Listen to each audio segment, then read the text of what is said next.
Richard Pryor walked you through his life and you saw it.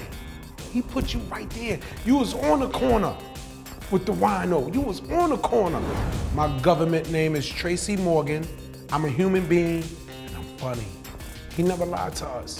When you listen to Richard Pryor talk on stage, it was just a funny conversation.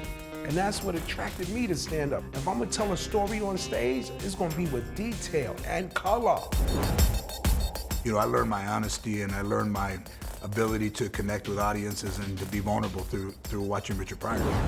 I'm not very religious, but I don't hang on the Pope's every word. I know people that do, and that must be what that's like. You know, to have somebody that you see that becomes a kind of a guiding light for you. Well, Richard Pryor is the comedy icon. He was known everywhere, and he was a true ambassador to comedy. He is mentioned in the same loving reverence as all those other great humanitarians that weren't comedians. What other comedians do I think Richard Pryor influenced?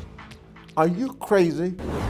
You name me a comedian had to, through some way, have been influenced by Richard Pryor, because we call him the king, we call him the greatest. From Robin Williams to Robin Harris, J. Anthony Brown, Bruce, Louis C.K., George Carlin, Don Rickles, I know Jerry Seinfeld. You name me a comedian, Carrot Top, everybody was influenced by Richard Pryor.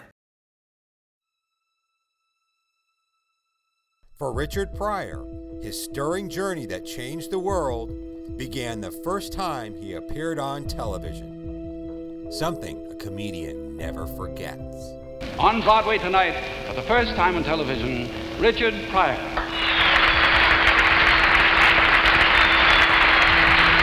The very first time I was ever on TV doing stand-up, it happened so quick that I didn't even have time to get nervous. I'm going to tell you a few things about myself, because a lot of you probably don't know me.